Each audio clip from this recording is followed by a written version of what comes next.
Yeah, welcome everyone who is listening, and welcome to our panelists to this panel, media defense panel on the WordPress Freedom Day. As many of you know, the WordPress Freedom Day is a global day organized by UNESCO to have discussions and to think about relevant issues, present issues on press freedom around the world. Usually, the WordPress Freedom Day takes place in a physical place, but this year will be here virtually, and it's good because we are able to have people of many parts of the world speaking about press freedom issues. And in this case, the topic is going to be slabs, or in other words, censorship through litigation around the world.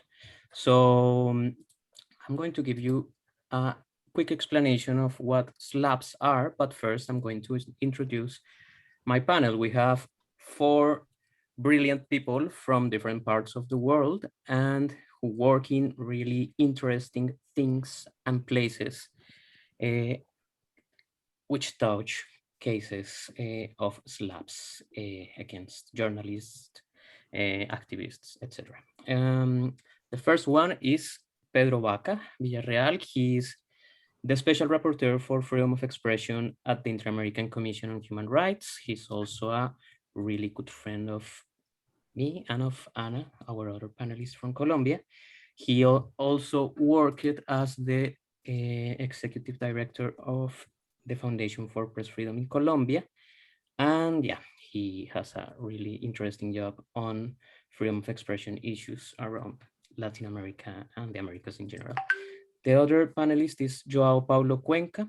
He is a Brazilian writer and journalist. He is quite known in Brazil and outside of Brazil, but he is also quite known recently because he is facing 140 cases of defamation against him filed by a Christian church in Brazil. And he will tell us a little bit more about it later. And we also have Ana Bejarano, another good friend of mine. She is co-director with me in the Colombian NGO Veinte.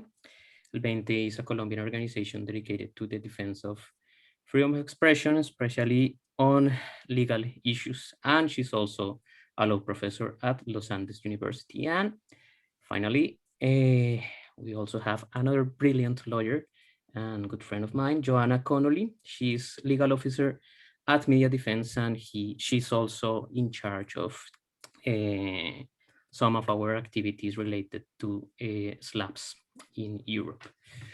So having presented my panel, I wanted to give a really quick explanation on what slabs are. So as you might already have figured out, it's a particular type of censorship, but it is private censorship. It's the use of intimidating lawsuits or complaints against public participation. So there are many types of legal harassment against journalists, activists, etc. But for it being a slab, it has to be of a private nature. So it cannot be, for example, cases of anti-terrorism against a journalist in Turkey, because that's a specific type of repression. It's legal repression by the state. It is, for example, cases brought by a politician acting in his private nature, or a company, or sometimes famous individuals, public figures, etc., who are in a position of power. And it has to be against public participation. Public participation is a really broad concept, which refers mostly to the engagement in an issue of societal or political significance. So it can be the work of a journalist, or advocacy by an NGO or a human rights defender. Also the work of whistleblowers, or sometimes protesting and activism by several people. So for example, a really famous case at the European Court of Human Rights is the case of 2 activists who were protesting against McDonald's. And the other thing is that the purpose of these lawsuits is to silence, shutting down, or discouraging public participation. And the ways in this can happen is either through disproportionate claims. So, for example, requesting the payment of hundreds of thousands of pounds, dollars, or euros in damages, or the use of procedural maneuvers that might end up driving up the costs of the case. So instead of being a case that might be solved within 2 months, it's a case that takes 5 years, 2 years, 3 years in being solved, and which costs time, emotional distress, and legal costs for the payment of lawyers of the person who is being sued. And of course, there is an abuse of an economical advantage in many cases. In many cases, the claimants in these slap cases are people who have enough money to pay really expensive law firms and expensive and intimidating law firms, which sometimes by just having their long name in the top of a letter can be intimidating enough. And yeah, in some cases, it can also be a part of a wider campaign of discouraging and of intimidation against these people who engage in public participation. So this is not new. This is not something that started just last year or this year, but is a growing trend in some countries. An example of that is Poland, where we have been seeing more and more cases against news outlets who publish issues related to corruption or to politics in general. And an example of that is the case of Gazeta Wyborcza, a news outlet who is facing more than 60 defamation cases, or the case of Politica, an outlet that Media Defense supports, and which is also facing more than 20 cases in Poland.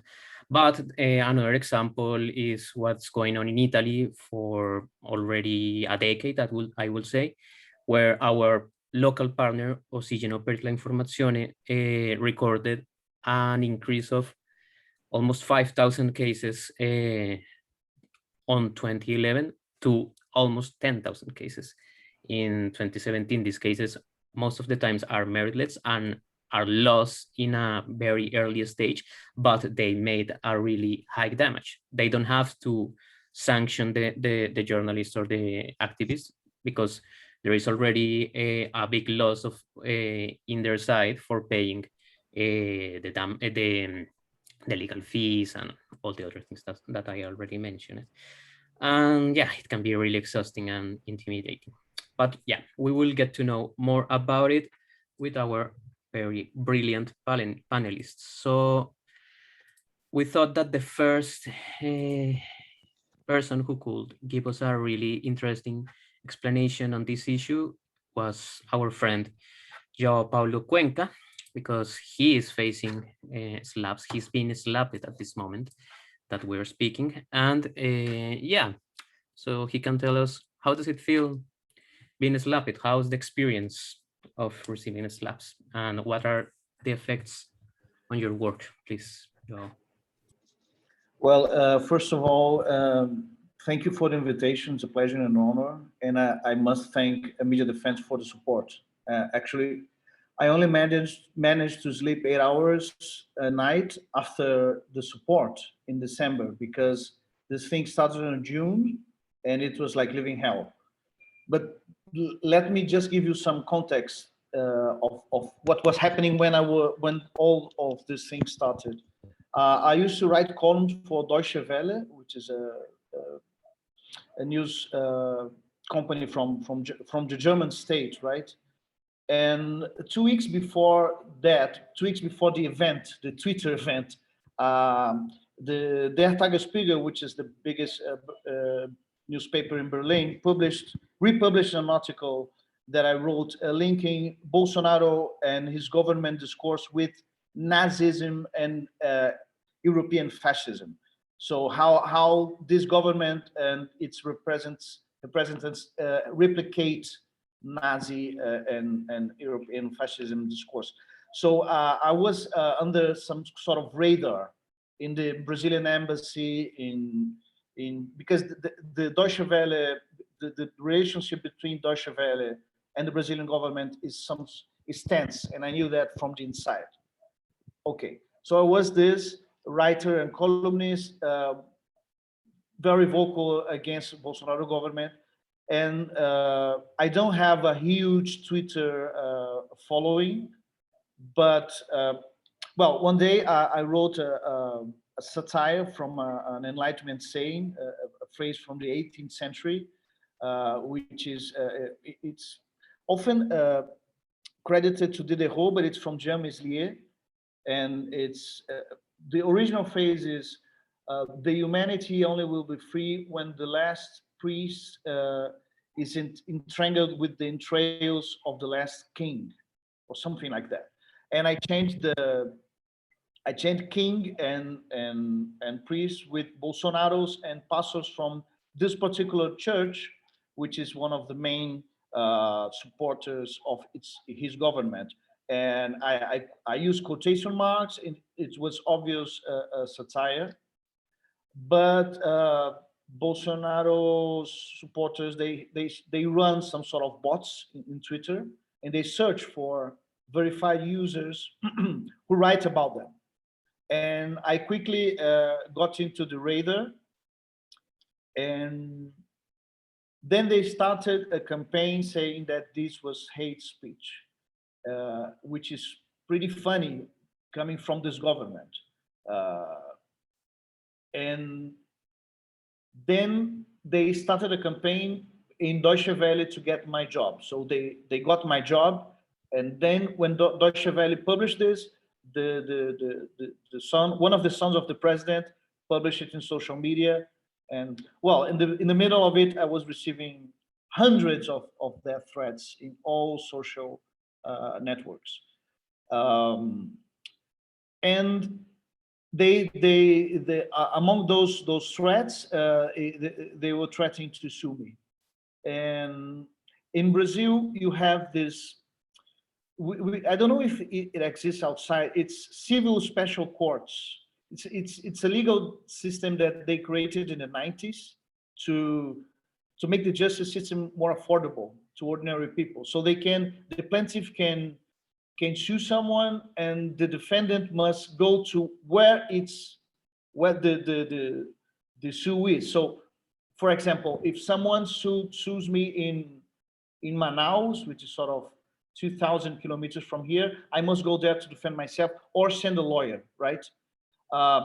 And this system is being used by some actors to produce slabs. So the church started to doing this with me, and now it's 143. And I don't have any guarantee that this number is not going to grow, because they have more than 2,000 churches around the country, and they are only suing me in cities and states very far from where I live. I live in São Paulo, which is the biggest Brazilian state, and they haven't sued me here yet. So it's really far, and the purpose is to drive me insane, and of course to produce like a general state of fear, where people cannot say anything offensive or about this family or this church. So it really produces some sort of a state of fear, in a sense that you have big networks like TV Globo, which is the biggest one here, and they don't say a word about Igreja Universal, for example, and they are very powerful.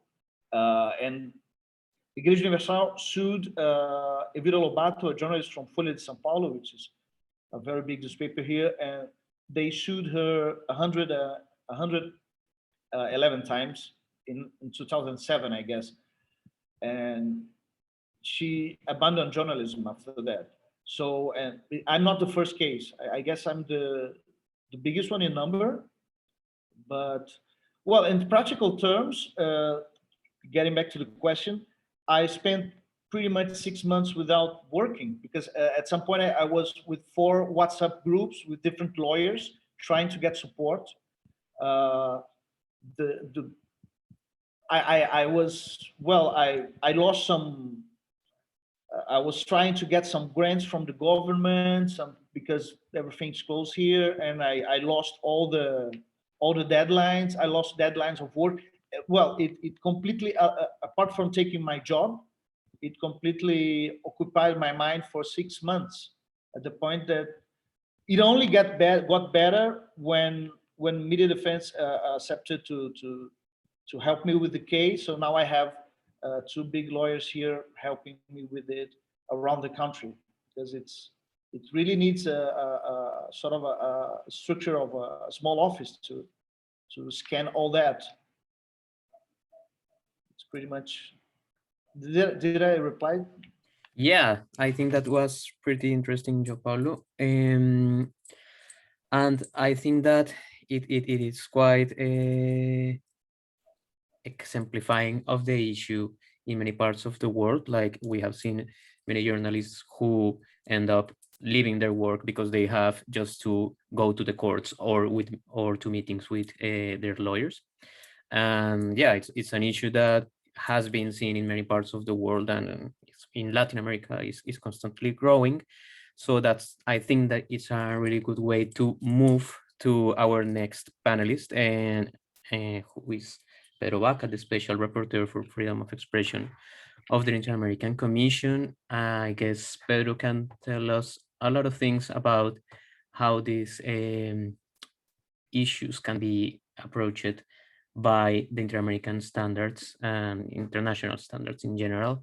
So Pedro, would you like to tell us about how do you see the issue from the Office of the Special Rapporteur? Thank you, Emmanuel. Hello to all of you, and especially I would like to thank Media Defense for opening, for hosting this space. We are in the frame of the Wordpress Freedom Day, and the main title has been Information as a Public Good, which I think also is related to what we are discussing here. So I would like to start by saying that from our perspective, if we look at the restrictions to freedom of expression after violence against journalists, I would say that this pattern of questionable use of judiciary as a path to censor is part of the main concerns of freedom of expression in our region. So for analyzing this issue, I think it's important to share, I would say, 5 concepts around this dilemma. So the first one is that freedom of expression and public deliberation is protected as it's part of democracy.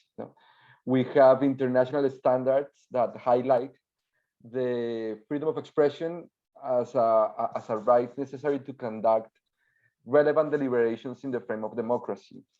And to protect the deliberation itself, we required a judiciary that is committed with the protection of the public sphere and with criteria to differentiate when the judiciary is invited to shrink the civic space by limiting freedom of expression.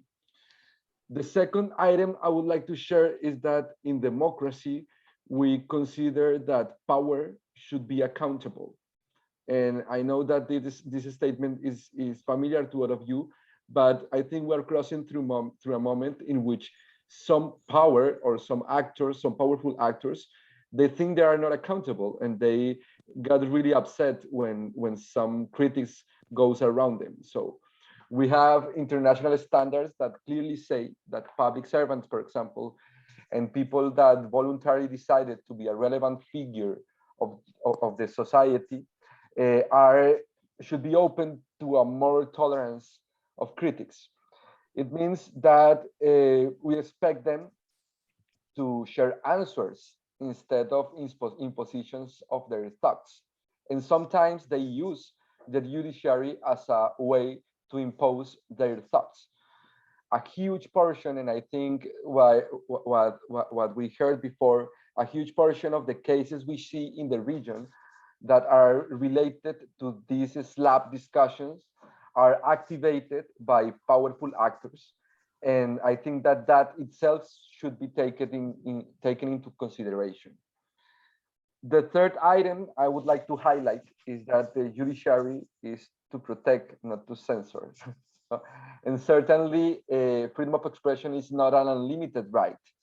International standards considers that as there is no prior censorship, the judicial branch that fulfill the requirements of independence and impartiality, and this is important, I'm not going to get in deep with independence and impartiality, but in those states or societies where independence and impartiality of judiciary is questioned, this trouble gets bigger. No, but we left to the judiciary the duty to analyze dilemmas where freedom of expression and other rights are involved. And I have to be so clear with this that regarding Inter-American standards, criminal prosecution is not, does not match with Inter-American standards when we think about limits and to freedom of expression, mainly on journalists. The fourth item I would like to raise is that, and I think that João, experience highlights and proves this, is that the process itself puts seeds of censorship. No? The claim of this powerful actor and not necessarily the final judicial decision is used as a way to undermine the public debate. So we have a powerful actor, we have, for example, a journalist that is putting relevant information about this powerful actor, and this powerful actor is not sharing their answers. No, this powerful actor is asking the judiciary to put seeds of censorship on the critics. No? So the activation of the case is used as an argument to denigrate about journalists. No? And the cost, and when I say the cost, I mean not only financial cost, but also emotional cost, family life cost, newsroom cost, anxiety of this is very high. And also slapping is a phenomenon, and I think this is really important because this is like the self-censorship side of this situation. Slapping is a phenomenon that is seen by others. So other people that in the future will think twice to speak about a topic that brought other person to face a judicial trial.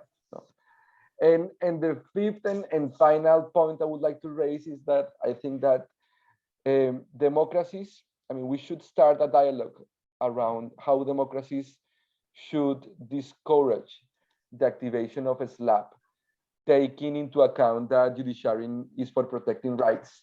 And this means that judiciary is also to protect an open debate, taking care of democracy by avoiding the use of judiciary to censor the public debate.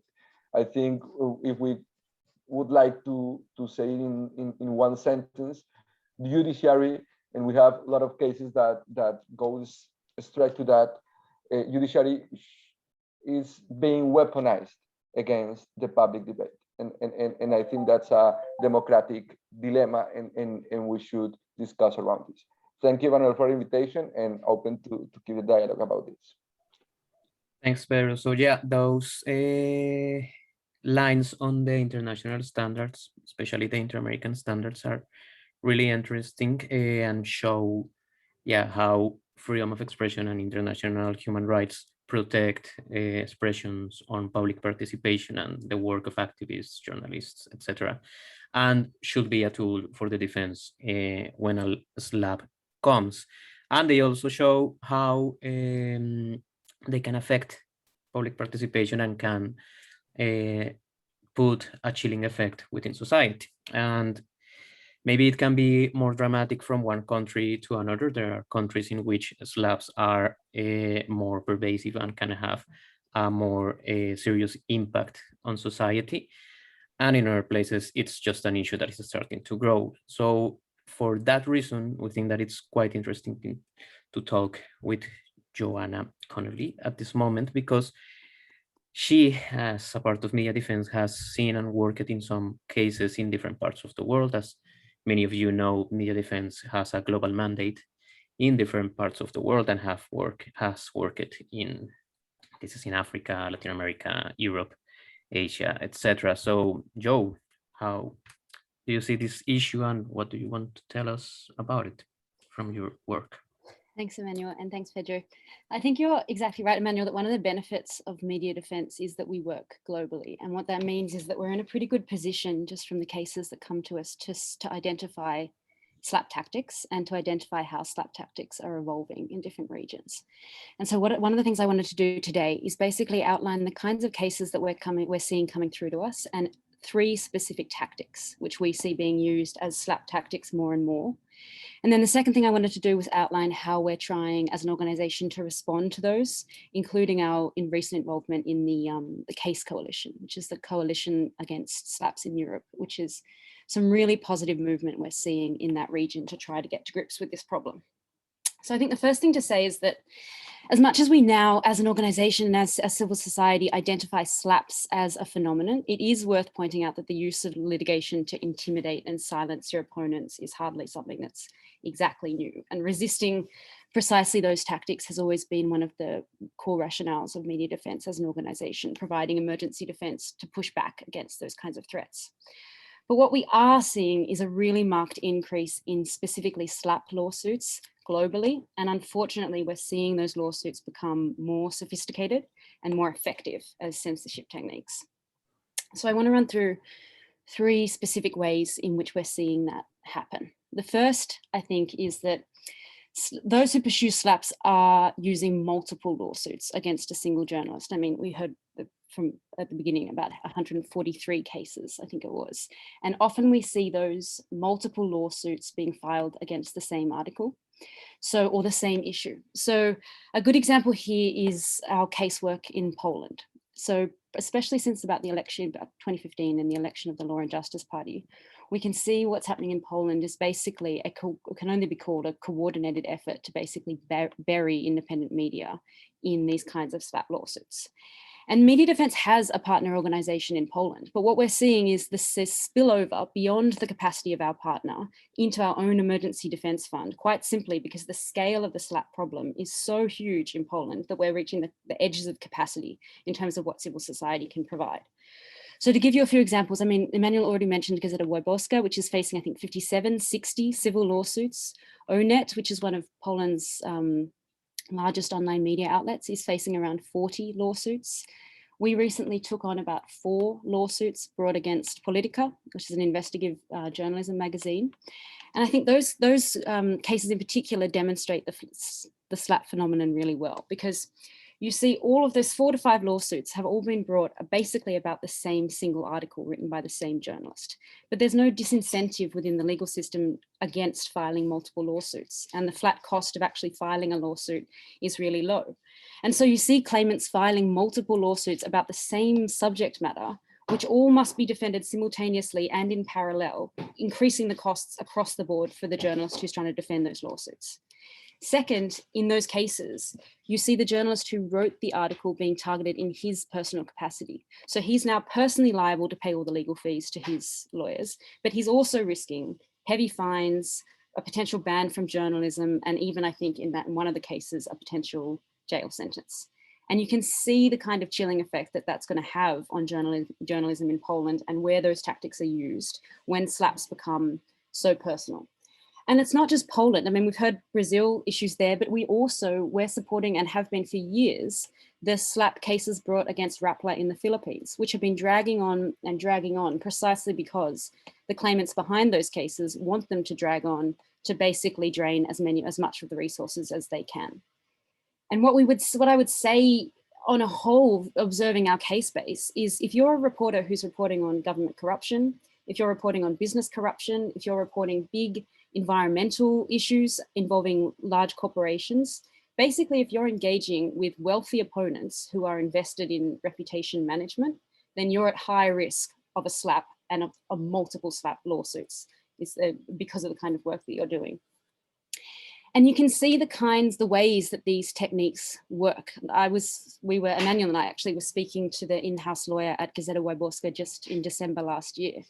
And one of the points he made to us was that he is every day having to drag his reporters, the top investigative reporters, off their journalism beats and into his office to talk about the legal defense that they're going to be mounting in court in the coming months. Their reporting capacity suffers, funding which would be being spent on the investigative budget is being diverted into paying legal fees. So the point here is you don't need to win these legal cases to effectively silence or jeopardize or undermine your opponent. And that's the reason that these lawsuits are so problematic from a freedom of expression point of view. So the second tactic that we're seeing in our litigation, or in our case base rather, is that slap lawsuits are often severely disproportionate. So remember that the actual substance of the claims in most of these cases is often utterly baseless, but the damages which are threatened against the journalist are astronomical. And the power imbalance between the parties is such that you see it much more likely that a journalist is likely to apologize and retract the article rather than attempt to defend a completely legitimate work of journalistic practice. So one of the cases that we've been involved in on quite a long-term basis is the case of a citizen journalist called Eleanor Poffer, based in Romania. Now, Eleanor Poffer was a domestic care worker who worked with recruitment agencies, which would take mostly Romanian women, and place them in homes in Austria and Germany. But these agencies were broadly very unregulated. And so they were engaging in really dangerous and illegal practices, which were putting a lot of the migrant workers at great risk. So Eleanor set up a Facebook group, which was essentially a platform for women to share information. And the group grew to about 24,000 members. But then starting in 2017, 2018, she began to face multiple lawsuits brought by individuals and the agencies which had been named in the Facebook posts. And in some of those cases, she hadn't even written the offending post. She was just the administrator of the Facebook group, and the lawsuits were brought against her on the basis that she had failed to take the posts down. And I'll speak more substantively about what we actually did to assist in Poffer's case in a moment, but I think it's worth emphasizing her situation where you see the kind of power imbalance that makes slap lawsuits such a dangerous tool. Eleanor Poffer didn't have the resources to defend those cases. So she had to take that Facebook down, delete all of those posts in 2018 because of the personal risk to her was so great. And in other cases, I mean, we see at some points that there's criminal sanctions are threatened against the journalist. So we're currently supporting a journalist in Thailand, for example, who has been targeted in a criminal defamation case brought by an agricultural company after she reported on severe labor abuses that were being perpetuated by that company. And for context, that company brought, I think, 39 lawsuits against 23 different defendants who were involved in exposing the practices. So a really clear slap strategy, but with a potential criminal sanction involved, which makes it even more dangerous to the journalists who are speaking out. The final point that I want to make, want to note quickly in terms of the tactics that we see is that these cases are often brought deliberately in pro-claimant jurisdictions or in jurisdictions which are really expensive or risky for a defendant. This was typified, I think, by the Maltese investigative journalist, Daphne Caruana, who did extraordinary work exposing corruption in Malta before she was assassinated in 2017. And we saw in her case claimants, and we see it again and again, claimants specifically choosing to file, say, defamation cases in the UK or the US, forcing journalists who are targeted to hire separate legal teams, separate legal counsel, to fight those cases in both of those jurisdictions with that they may not be familiar with the laws or the procedure or the way that the courts work. And litigation is more expensive and the damages that might be awarded are very high. But claimants deliberately pick those jurisdictions, especially to put those additional pressures on the journalist and to push and hope that they might retract whatever it is that they've written. So again, you can see that you don't need to win. You may lose the case, but all the steps in between getting to that point may be enough still to silence your opponent. In terms of, trying to make things a little more positive, what we actually try to do as an organization to fight these kinds of tactics. There's three broad things that I would say sums up media defense's slap litigation resistance strategy. And the first is you just cannot bypass the importance of financial support. So the aim of most SLAPs is to force a settlement, force a retraction, overpower, or exhaust your opponent. So you have to have the funds to resist that kind of legal intimidation. And that's exactly what our emergency defense grant aims to do. And it has a real substantive impact on the ability to fight these kinds of tactics, particularly because of the kinds of journalists who tend to access our emergency defense funds, because they're often not backed by in-house legal teams or large institutions. So Eleanor Poffer, whose case I mentioned earlier, she was a domestic care worker who essentially became an investigative journalist because she took it upon herself to set up a Facebook page. Or, I mean, we're currently supporting a journalist in Cameroon who's facing down SLAP lawsuits brought against him by a multinational timber company because he's exposed various violations that they've engaged in. He is a freelance reporter. And so you can imagine all the uncertainty that comes with being a freelancer and not having an institutional backing or any kind of support when you're fighting a case against a multinational timber company based in Italy. Many of the Polish outlets that I was talking about are small outlets, online only, tiny budgets, no institutional backing. And it's those kinds of groups which are accessing our emergency defense fund and who need most of all those funds because they're the most susceptible to being silenced by SLAPs and most likely to not be able to face up against this kind of intimidation. The difficulty, of course, though, is that these cases really drag on and the funds can only at some point stretch so far. And that's often the case in our SLAP cases that we support, is they're the ones that need top-ups.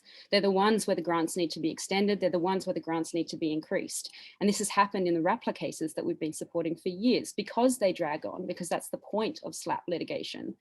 You see the costs running up and you see just a real capacity issue when it comes to fighting SLAP litigation. The second part of our response, and I'll just make this point quite quickly, is in addition to emergency funds, is a strategic response. So in a sense, it's a chance for us as an organization to go on the attack a little bit and to try to substantively get involved in SLAP cases. And the ways that we do that to date so far has been either through third-party interventions, amicus briefs, or even acting for claimants ourselves before regional courts. So in Eleanor Poffer's case, one of the first things that we did was to file third-party interventions at the domestic level in each of the cases where defamation claims were being brought against her. And what we did in that third-party brief was to point out that this is a SLAP case. This is not an isolated lawsuit against this woman. This is a coordinated effort to silence a journalist. And these are the kinds of legal protections which need to be applied in a case like this. And in a number of those domestic cases, she was successful, and the court specifically pointed to that intervention as a reason why it had made the judgment that it did. And I think raising SLAP issues in a courtroom context is really important because, I mean, as Pedro said, if you have an independent and effective judiciary, they're not going to be wanting to see the legal system being abused in the way that SLAP litigation abuses the legal system. I mean, Poffer unfortunately wasn't successful in all of the domestic cases. So what we've done as the second step is to bring 2 applications on her behalf to the European Court of Human Rights.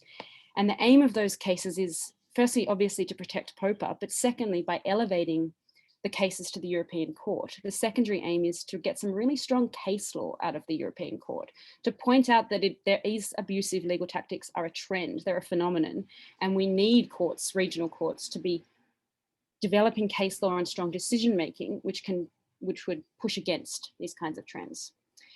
I'm conscious I've gone well over time, so I'll just speak quickly about the case coalition that we're involved in, which has grown up in the aftermath of Daphne Caruana Galizia's assassination, and her son was one of the founding members. It brings together a number of organizations across Europe, and it has a 3-prong approach to fighting SLAPs. Expose those who do it, publicly shame them, campaign, make going after this kind of strategy an unattractive one. Secondly, centralize information to try and build resilience. Thirdly, advocate for law reform. And one of the big movements here, and I can maybe discuss in the questions, is the drafting of an EU anti-SLAP directive, which would basically put up various procedural barriers and costs, which would disincentivize a claimant from bringing a SLAP litigation across European Union member states. I think the Case Coalition is a really important example of civil society realizing that this is not a problem that we can deal with individually on our own. It's a hugely expensive and hugely dangerous threat to freedom of expression. And this is an effective way to sort of work together and build resources and pool resources to make sure that we're engaging with the SLAB problem head on.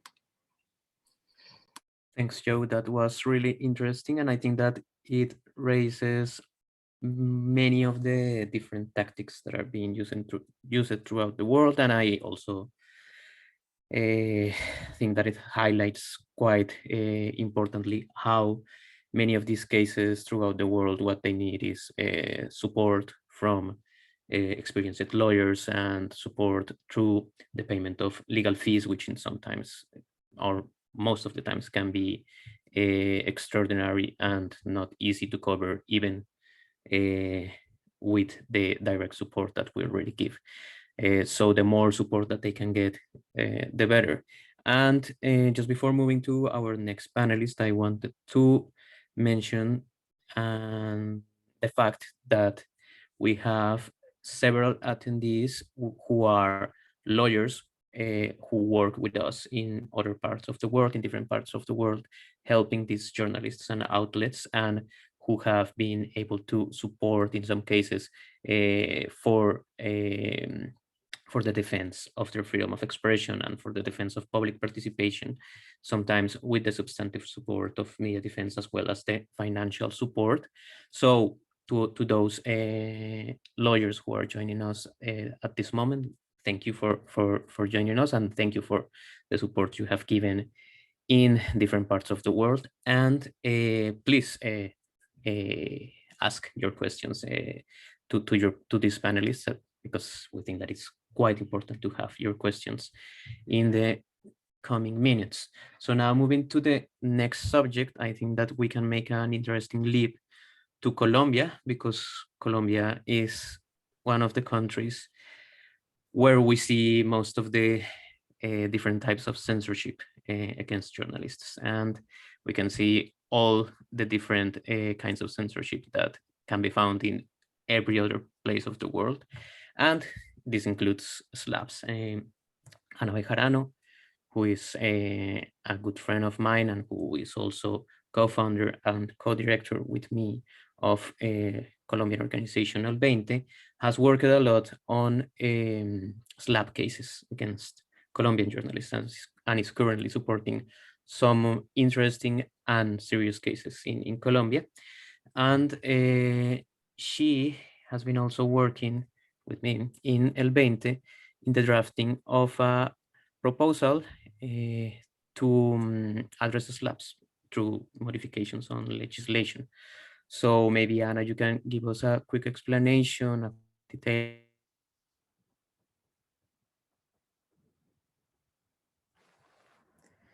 What is being proposed to address them by us? Okay. You lost me. No, Okay. but I hear you now. Okay, go ahead. Thank you, Emmanuel, and thank you to all the panelists and Media Defense. It's an honor for me to be here today and to speak on such an important issue. And the first thing I would like to say is that what Emmanuel was saying is right. Unfortunately, to exercise journalism in Colombia is every day more difficult, especially now that we are living times of structural social unrest. We have seen in the past few days journalists who have been killed, who have been unlawfully detained, cameras that have been stopped from registering those abuses. So we don't want to bring attention to slap suits as the most serious threat to journalism in Colombia. It's definitely not, but it's definitely something that's stopping public participation of very important issues, and that's why we are also focusing on this issue. Judicial harassment in Colombia has, I think, exponentially increased, and with the flip which Pedro used to direct when he paid attention to us here in Colombia, now he's really important, so he pays less attention. But it has really increased, and Flip is doing a very important job in documenting how much is this increasement, or what are the reasons for this increasement of slap suits in Colombia. I do think one part of it was the signing of the peace process, because like war against journalists and journalism became more through the legal ways than through other more violent ways, although that hasn't definitely stopped. And also I think it's an innovation that most judicial, that the people that employ these tactics have uh, have started to bring here to Colombia. And people who use this type of tactics, they go on the media and they say, this is what they do in United States. This is what they do. They sue journalists, and this is what we have to do here in Colombia. So it's definitely a legal innovation that's starting to have a very strong presence in Colombia. We have three jurisdictional ways, and I'm not going to pretend to give like a law class and be really boring, but we do need to understand how these manifest in the legal system. The first one is the tutela, which is the constitutional writ that has no, although it does present a challenge for the journalist or the media company that faces them, they don't feel as threatened as the other ways, because this is just a constitutional ponderation between what has been said. Does it have public interest behind it, or does it mean to hurt someone? So I think that is the least harmful way, although it's the most commonly used, because it's the most easy mechanism to use by people. You don't need a lawyer. There's no procedural tights in how it works. So it's more commonly used. Secondly, we have also of course, the criminal process, which has to its benefits the amazing, outstanding inefficiency of our Fiscalia, of our prosecution's office, because I think most cases die there because it doesn't have enough attention. The DAs, the prosecutors don't want to have really a position regarding these types of threats. But of course, for the journalist or the media, to the presentation of a criminal suit is very stressful, because they immediately imagine a prison, although statistically that is not what usually happens. And the most serious threat, in my opinion, is the civil process, which is starting to be the most efficient way to use the judicial system against journalism and journalists in Colombia. And why is it the most efficient way? And I would say two things regarding why the civil process is so attractive for people that want to employ slap suits in Colombia. The first one is that there is no jurisdictional bounds in territory-wise. So if I have a case that I want to bring to a Barranquilla judge, and I can do it in Barranquilla, but the journalist is usually in Bogota or in another small city in the country, I can do that. And that poses a huge limitation for defense for journalists and journalisms, because they have to travel, they don't know the context where the judging is going to take place. Fortunately, the pandemic, one of the few good things about the pandemic is that we finally entered, I wouldn't say the 20th century, but a little bit behind in our justice system. And we do have a lot of virtual hearings and virtual processes, and that has made the defense of slap suits much easier. So that will be the first limitation in civil cases. And the second one, and I think it's very serious, and unfortunately we have strong evidence that that is happening right now, is that it has the possibility to ask for injunctive relief in the beginning of the process, and that this means that journalists and the media that employ them have to face their assets frozen. We have cases of important journalists that have their house frozen. They cannot sell it for a period of 4 or 6 years because they have this judicial order against them. They have, well, in most of the cases, journalists laugh because they say, I have nothing they could go after. But that doesn't mean they still try to do it in order to guarantee that when that trial is over, there will be money for the reparations that might be ordered. So the civil process is starting to being used also with a lot of efficiency because of those two reasons, I think, mainly, but also in general, our judges have a big limitation is that we don't have a name for judicial harassment for slap suits in Colombia. That is not a phenomenon that our legal community has tended to.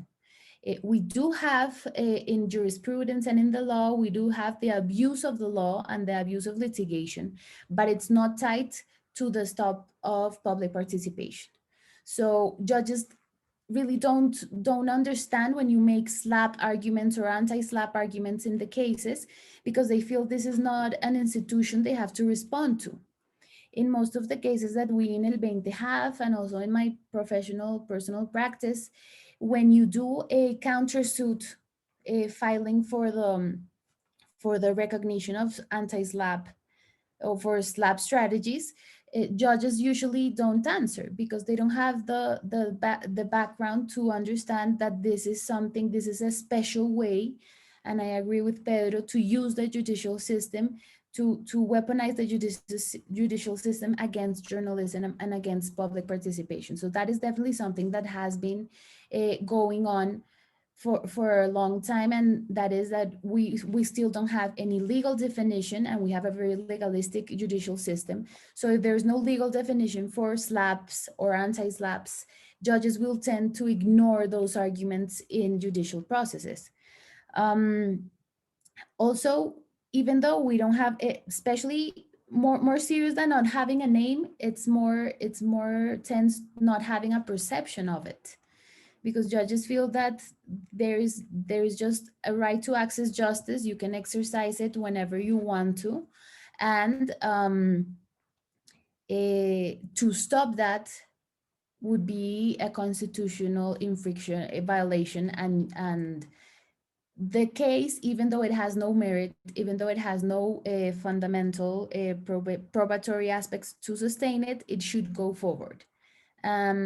So imagine if the civil process in Colombia lasts for between 4 or 5 years, sometimes 6, or even could be more. You have a judicial process where journalists are facing measures that froze their assets. They have to hire a lawyer because of course the civil jurisdictions demands to have a lawyer. It's a very specific formalistic process. So it's not like facing an acción de tutela where you can do, it's a more informal process. It's more fast, much more fast.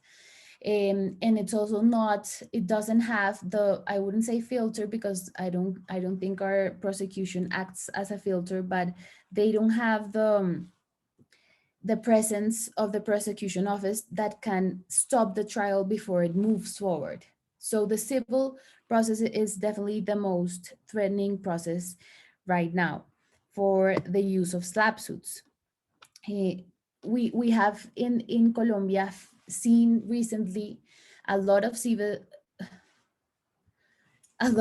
processes that have stopped public participation.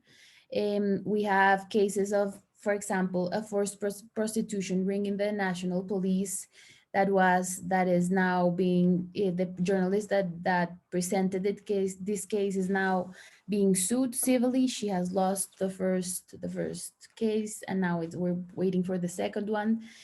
Corruption cases for the president of the constitutional court. He was accused to receive bribes to select cases. Paramilitary involvement in politics, which of course is a public issue, and denounces of sexual violence in journalism. These are starting to be really pursued through civil actions and all types of actions. So Emmanuel is telling me to please stop. So I'm going to very briefly point out what is our proposal. Our proposal is basically to have in these two jurisdictions just criminal and civil, because we think in tutela there can be other more ways to teach judges how to face and to understand judicial harassment and not touch the tutela, which is a very effective institution for other things. But in the criminal, our proposal is to have the Fiscalia, the prosecution have the ability to declare that this is a judicial harassment, that this case is a slap suit, and stop it before it goes to trial. But having it to be legally defined will empower prosecutors to stop the trial for this reason. And that will be important because that would give the message that you cannot use our legal system in this way. And also in the civil case, we would like to, well, we've observed a lot of slap suits and slap legislation around the world. And our proposal, I'm not going to enter in procedural law because I know we could all instantly disconnect, but our proposal is to have ways that the trial can be anticipatedly ended by the formulation of an anti-slap claim. It's a little bit like a motion to dismiss in most of American legislation, in North American legislation. So that is like the broad, of course, and I'm missing the most important part of our proposal is that it would have a legal definition. It would be in the law. Judicial harassment against journalists, against media, against human rights defenders is this. And that would make the application, I think, of it more easy. Thank you. Thank you, Media Defense. Thanks, Anna. I'm conscious about the time, but I think we have the possibility of responding a couple of questions. I saw that the public is interested in knowing about specific trends that happen in their countries, like the filing of trumpet charges in some cases, and in other cases it might happen that journalists are being pressured by politicians who are not happy with the coverage that they receive. And well, we can also see in the Colombian case, on one of the cases that Anna works with, how the denouncers of sexual harassment can be slapped back by the person who was being denounced. And we can see in the case of João how a denounce of a public interest comment on political issue can be taken by a religious group who is also linked to political issues. So there are many actors involved and many ways in which specific actors are being affected. So I wanted to make two quick questions, one to João and one to Pedro, which are relatively linked. The first one is, and maybe you can decide maybe between Pedro and João who starts first. The first one is to Pedro. How do you see the tendency in Colombia? Is there any specific actor who is being more targeted by slappers, or is something that is quite general, right? And to João, is it something that is having a specific characteristic, is there a growing trend to some specific actors in the public debate in Brazil, or is it something general, part of general repression? How do you see it? Who wants to be first? Right, João, please. I guess this is getting here, it's more common. Recently, a journalist who commented on, well, there's a huge debate here about weapons, about the legal rights to possess them. And this guy, he made a comment on the television, and they started the groups of people who are lobbying for the rights to operate a weapon or to walk on street with weapons. They started to prosecute him. So it's getting more and more popular, this sort of slaps here. And actually there is a legislative bill, a draft bill starting to run on the Congress to address the issue. And I guess maybe this is, as Anna said, this is one of the ways we can operate to stop it, to change the law, because otherwise I guess maybe you have the feeling of, I don't know, drying water, because this I feel this is not going to stop. Well, in my case, for example, one of the strategies the lawyers are studying is to go to a higher degree, to the Supreme Court, and try to annulate all of those actions against me, the 143. But this was never made. This is completely, if they manage to do that, it will be a jurisprudence, but we don't have any guarantee that this is doable, you know. So maybe one way is to really change the law, or try to protect journalists and public actors from those slaps. Yeah, I have this feeling. And and let me just add something. Here in Brazil, we not only we're seeing this sort of persecution, but the government and the justice system from the government, like the Ministry of Justice, the federal police, they are being used against journalists. They are being used against political actors. In my case, they try to use it. So they tried to open criminal investigations against me in the federal court and in the court of São Paulo. But luckily, the prosecutor who got my case denied it. But in so many other cases, they accepted, because here it's sometimes it's a matter of luck, you know. For example, one of my cases, one of the 143, a judge from the countryside in Rio, he ordered me to delete my Twitter account, not only the Twitter in question, but my whole Twitter account. And as I didn't reply to that, they are now ordering to the Twitter to delete it, my whole account. And I really have the feeling if there's not a bill about it, this is going to be like really common, more and more common, because it's free. This is free justice. So if you coordinate actors around the country, and you have like a WhatsApp group or a Facebook group or any level, a small level of organization, you just replicate the suing, and that's it. It's free. It's free, and it's harassment. It's using the legal system. It's using the state against a citizen. Okay.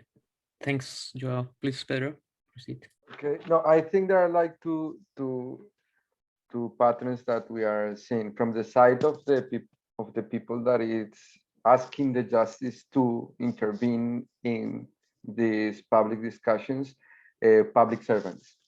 I mean, in a lot of countries in the regions, I mean, people that holds and has some duty at the public level, and that claims the judiciary to act against freedom of expression about a public debate. No, I think, and it's not only in the country you referred, but also in others. You remember last year this huge movement that came from Chile, for example, about un violador en tu camino. I don't know how it was translated into English, and they faced trial because of that demand.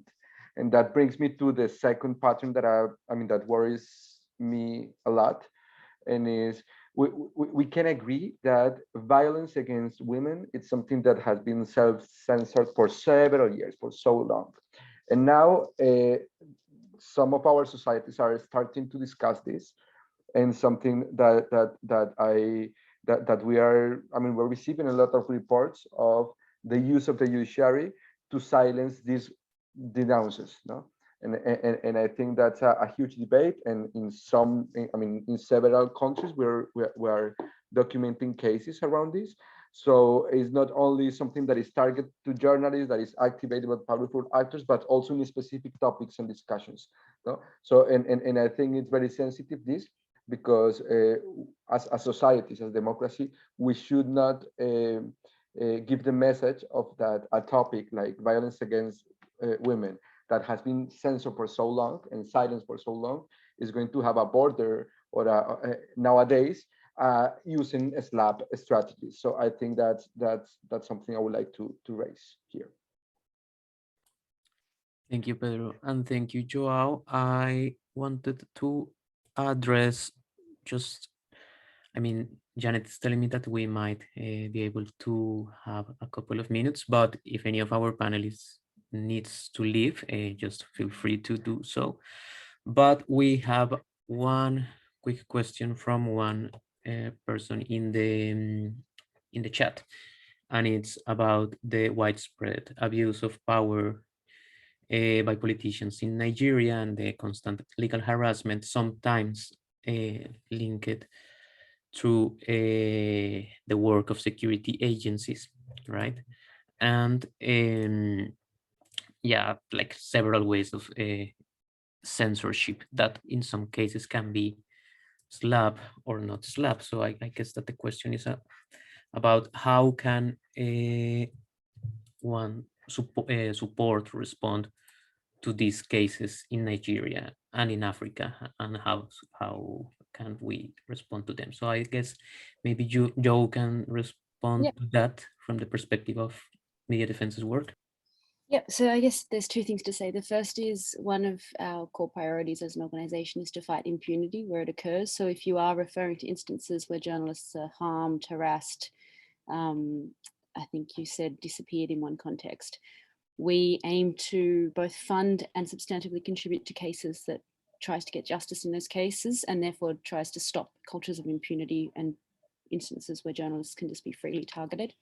So that's certainly one of the areas. And if you know of journalists or lawyers who are working on those cases, please do feel free to reach out to us so that we can provide that support. Secondly, I think your question also went to SLAP litigation in Nigeria.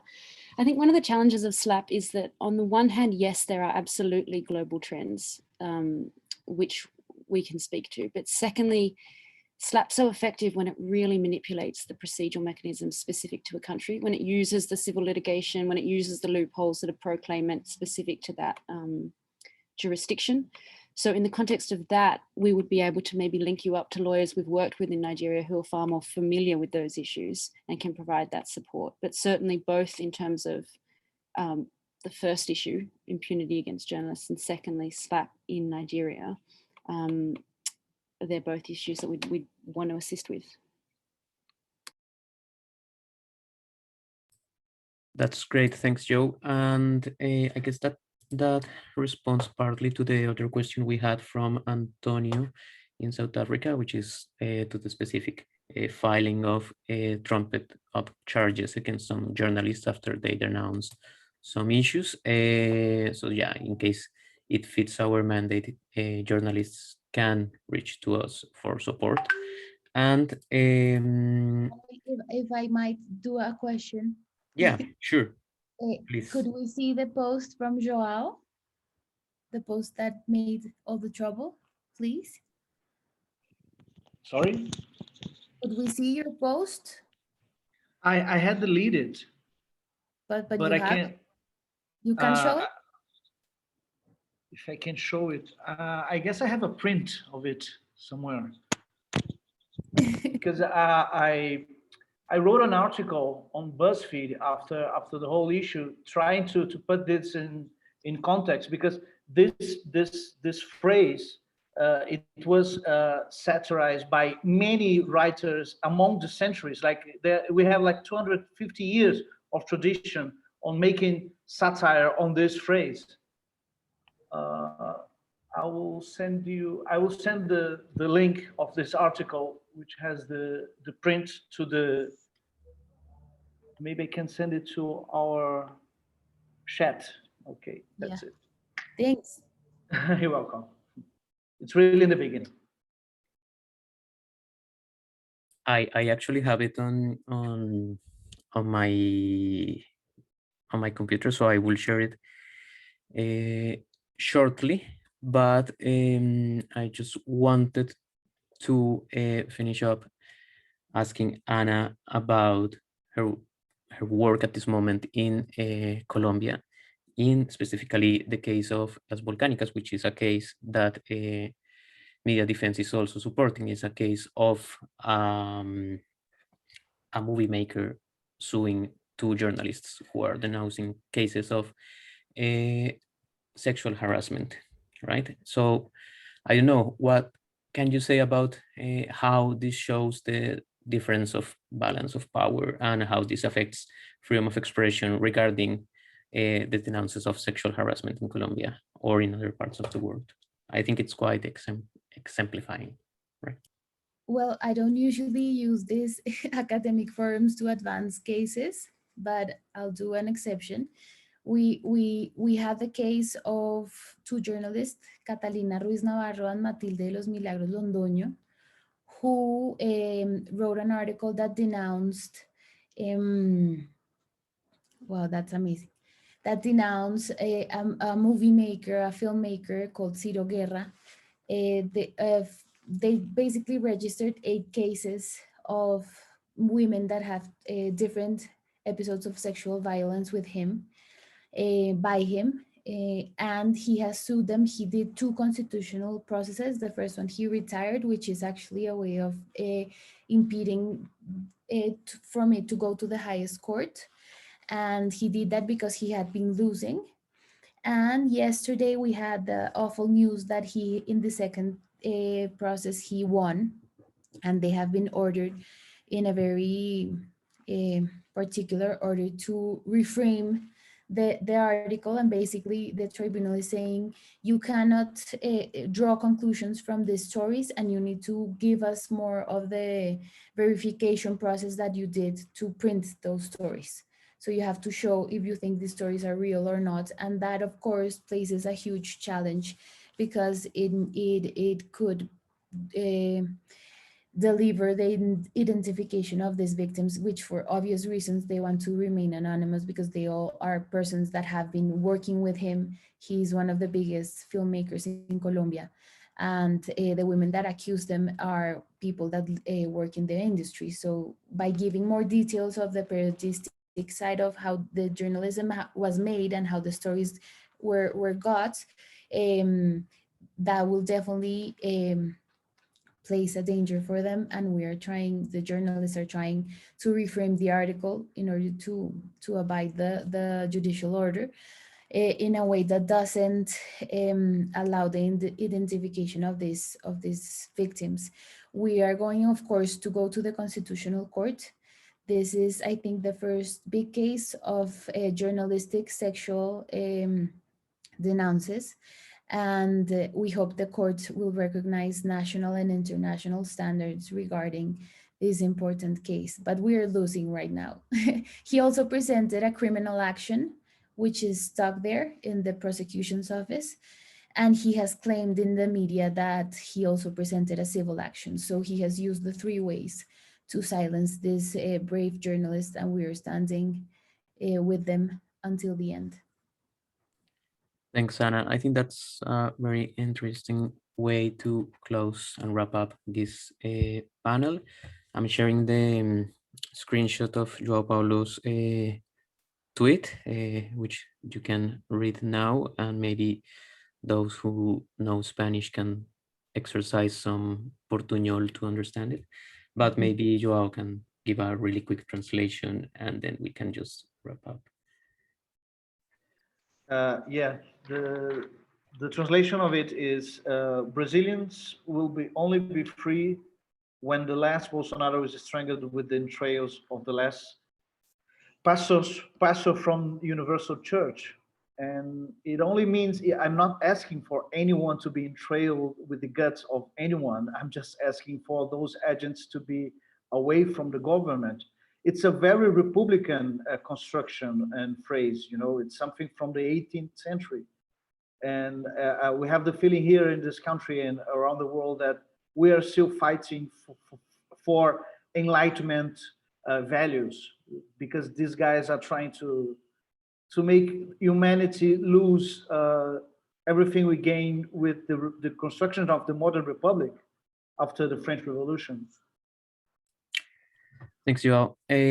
So yeah, that's a really good way to wrap up. So there are many issues of public interest going on in the world that are being silenced by powerful people and through abuse, and especially through slabs, as we have seen today. We ran out of time. So sadly, we cannot respond some of the questions that were asked, but if you need support and you feel you need support from Media Defense, you can reach to info@mediadefense.org, or you can look for us in our website, www.mediadefense.org, and we will be ready to respond your queries about our work and, if possible, to support you. Thank you so much for coming, to our panelists and to the public. And yeah, have a nice rest of the day in any part of the world.